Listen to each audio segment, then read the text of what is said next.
first of all, very honored and happy to be here.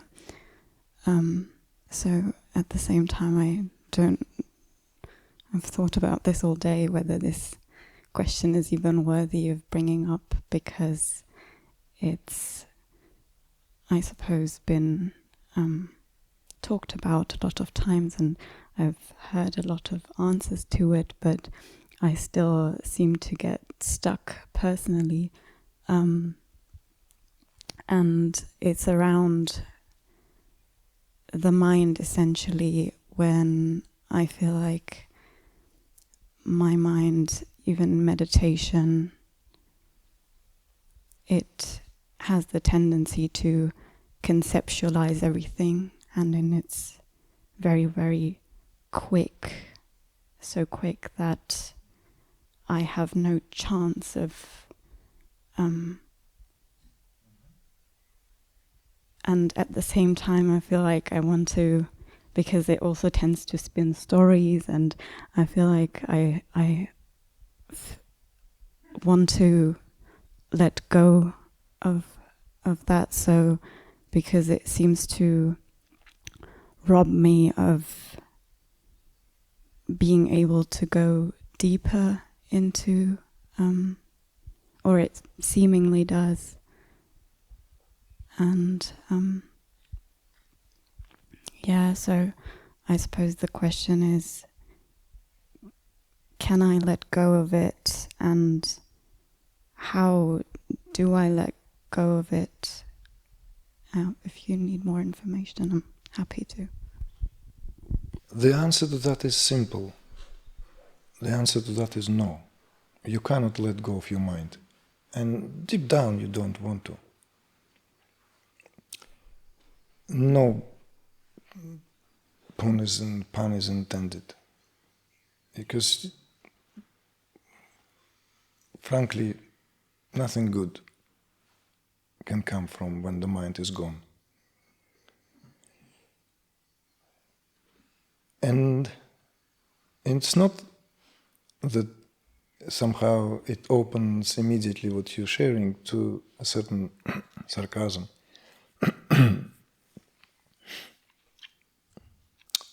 It simply already in itself is some misperception entered, maybe misunderstanding of the role, place of the mind and mind's activity. So this is rather simple. Mind not only has its purpose, and you don't want to let go of it. Mind, in fact, is the most important here when it comes to the fruits of self-realization. Because it is through the mind that incomprehensible nature of your being would be reflected. So therefore, in a tradition, mind, well, it's not just in terms of metaphor, it's actually the deep inner metaphysical dimension. Mind is an expression of lunar quality, right? And you can look at the moon and enjoy directly the light of the sun that reflects off its surface, bounces off. It's soothing. It's filled with nectar. If not for that, there'll be no plant life on the planet. Everything will be scorched by sun. If not for that, the sap of the plants would not contain what it contains. So this cosmology, this inner, esoteric, internal dimension of the fire of the sun and of the moon, of significance. Are you familiar with this concept? We can speak about it, but I don't want to move too much away from what you've asked. more specifically, you can make a note, we can come back to it at any other time, to speak about the importance of the Trinity here, which, by the way, we can apply straight to our Trika Shaivism, you know? Fire, sun and moon. They play a tremendously important place because that's all the real yoga is about. So mind represents lunar qualities. Reflective rays of awareness are being enjoyed when it reflects off the surface of an illumined mind. So, therefore, those who bash the mind, again, it's for the newcomers. It's for those who passing by the veranda and don't have a clue and suddenly want to hear something, then we tell them, you know, like Osho bashed the mind. There's many teachers bashed the mind. Mind is this, mind is that, you know. Thinking mind, this mind, that mind. It's for people who have not enough experience yet, and they need to be told that. But as we progress on the path, it will not suffice. Mind, in fact, is an expression of sattva. Even if we speak of that Samkhya philosophy here, mind is an expression of sattva. So the essence of the mind is already equilibrium, balance. That's what we crave, anyway.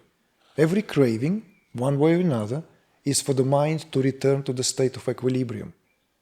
But it cannot do that because it's already moved out of its seat, perturbed by the ceaseless activity of the senses. And the senses here also selfishly pursue their own goal. Because the goal of the senses is constantly like a buzzing bee, moving from here to there, you know. It's like, you know, settle down, for God's sake, enjoy, flower is here. No, it will go to the 100 million flowers, you know. So these tendencies, as it were, distract. I don't want to say pervert, but in some cases really pervert mind. Mind can get misdirected, perverted because of the senses. Our culture is designed, actually totality of our culture today is to make everything possible for the mind never to know equilibrium. It's never enough. It has to be in a state of constant something. It has to be constantly in a state of disquietude. So mind, therefore, need to be rehabilitated. We need to understand mind never to be blamed. So there's no need to worry about the mind. It's only to do with the tendencies that are playing themselves out. So if this is disturbing or maybe not giving you enough of that deeper sense of being, you know, diving deep in meditation, because you still feel that there are mental impressions, right, playing themselves out. I'd like you to be very attentive now, because now we're speaking practically, in practical terms. You need to understand that this is actually very good. No matter how paradoxically this sounds, it's very good. Because what in meditation, especially when meditation is enlivened, there's activity, there's a heightened pranic activity. Because meditation can be also very dull, very similar to falling asleep. This is not real meditation. Or maybe it's also meditation, but it's not meditation that dynamic enough. In a dynamic meditation, this field is steered, and the steered field steers samskaric impressions. You see? That field now, maybe prior to that, did not have this, because all that muck was settled down. But as there is a great activity of prana, All that is being brought throughout the entire lake of the mind, let's say. And now you can see it clearly, and it may not be a pleasant or comfortable experience, but experiencing it in meditation is good because it's being cleared. So it's misperception, repeated misperception of somehow being dissatisfied because I am burdened by thoughts. Skill in meditation is required. That is true. Meditation needs to be learned properly from proper sources. And one needs to have proficiency in that so as to get, again, mastery of that. But with mastery, you will sooner or later arrive to a place where very quickly you can sink or dive. Very quickly you can go from more concrete to more and more abstract level of thinking. And if you are not distracted, if you have a well-worked, well-tested methodology, then in no time you will be able to, like let's say, okay, I only have 20 minutes to meditate today. Now, only 20 minutes. I don't have more luxury. Householder, this and that.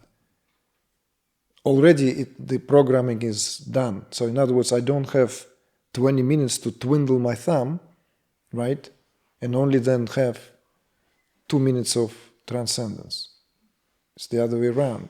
A couple of minutes, everything is more abstract, not concrete, and I'm not holding to anything. Boom, gone. And then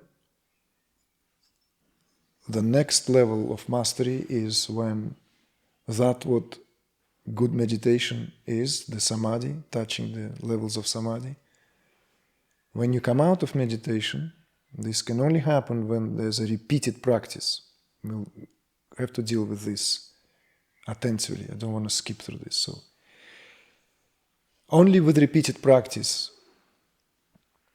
of diving in and coming out, that the actual skills are gained. But the byproduct is the real deal. That's where the pearls are being brought to the surface.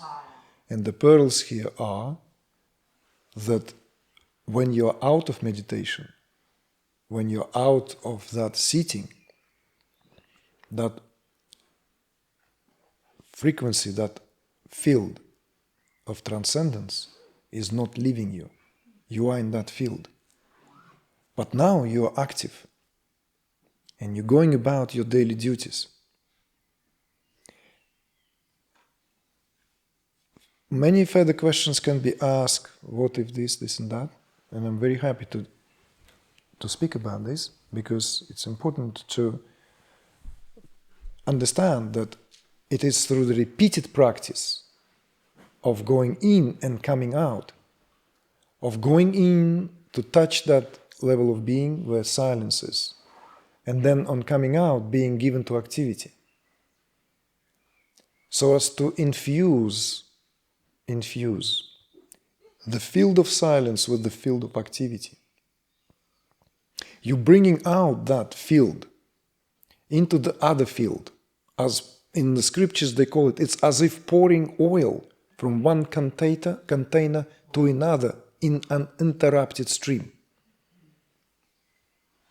And when that happens, and it happens sooner or later, because that's the mechanics of it, then you are in meditation even whilst you are amidst daily activity.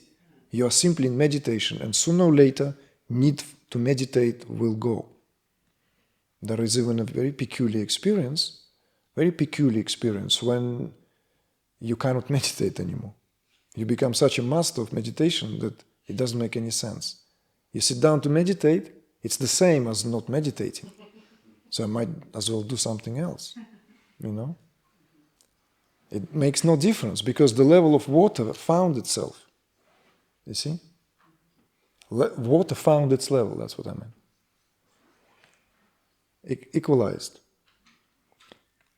But the role of the mind in all of this is important there. And moreover, waging a war on the mind is very dangerous. Dangerous because it literally, it's like a Don Quixote fighting the windmills, you know? And it's only fine to read about it or watch about it in a movie, but it's not at all good because it's at the expense of tremendous consummation of energy.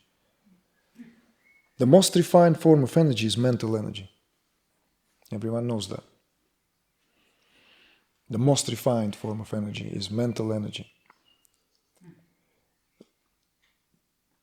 You might have heard that somewhere, that the amount of energy, calories, in terms of when the person is given to certain mental tasks, is by far exceeds what is being, let's say, used by unloading a wagon of bricks. But it's a different kind of energy, you see? So, not good to cross your, whatever that is, weapon with the mind.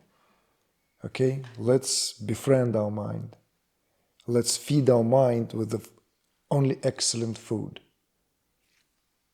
Supreme food. It's better to give junk to the body, as far as I'm concerned, although it's all interconnected still, but give the best to the mind. You see? Because junk in the body will be digested and purified. Junk for the mind, much more difficult to get rid of. But we live in a culture of junk. And it's very easy to become a junkie. Gosh, I'm starting to make sense in the English language. See? It's like completely constructed sentence. It's incredible. Becoming a junkie, you know, without knowing it. So this is, when you give excellent, exquisite meal to the mind, which is nourishing, then even that what would be spun out again will be of different quality, you see? But mind is like a dog also. It has to be fed. It has to be given food. It has to be cultured as well. So this culturing of the mind is very, very important. Then there will be no complaints, there will be no reservations about mind's activities, you see? So next time when we sit down to meditate, even today, tomorrow, right? Even in this, setting, tomorrow, you give yourself that allowance, okay? Spin on its own. I witnessed that, it doesn't affect me.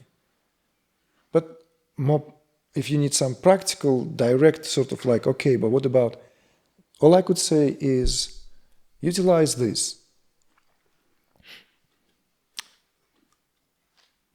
What are mental impressions and what is mind? Mind is made of thoughts. Because when mind subsides, it's like fluctuations. There's no mind. When we can't find mind, this is why mind is so unique. You see? When the fluctuations in the mind subside, what do we see? Light. Pure luminosity. There's just luminosity, it's just luminous. So in other words, mind here is simply an agency of consciousness.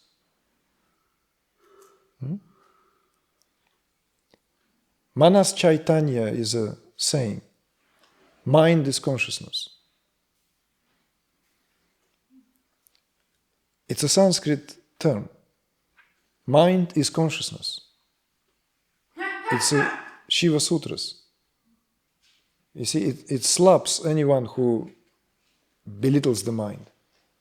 Mind is not different from consciousness at all. There's no such thing as the mind in its own right, on its own. It's all consciousness. Consciousness in a state of agitation is mind. Consciousness or mind in a state of quietude is consciousness.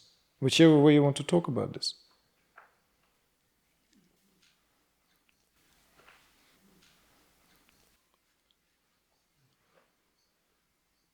So when you allow yourself to thinking process to unfold as it does, on a practical level, remember this.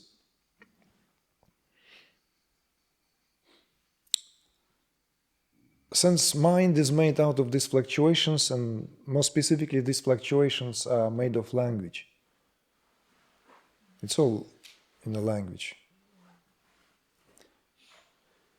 It's a fascinating topic. Again, bookmark maybe.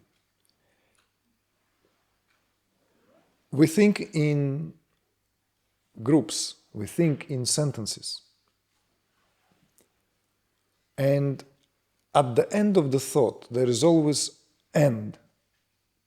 Just as at the end of the sentence, there is always some kind of punctuation. Full stop, exclamation mark, question mark. So the skill here is to allow the thought, if it's already there, to end and refuse to pick up the following one, because every thought has another one. They compare it to a train, but between each wagon there's a space. So it's the skill in both, in meditation and outside of meditation, is to be able to catch where one thought ends and before the another begins, willingly fall into the gap. And you'll see it's actually easier done than you thought. And that this gives also a relief when we have this merry-go-round like thoughts that come, Why is it taking a precedent over me? Well, because I'm picking up immediately next thought, and that the structure of it is such that thoughts don't come just like one cloud in a cloudless day. No. If they come, they all come. One after the other. It's like, okay.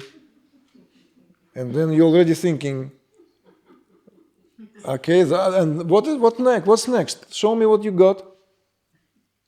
No, instead, okay, thought, fine, fantastic. Boom. Not interested.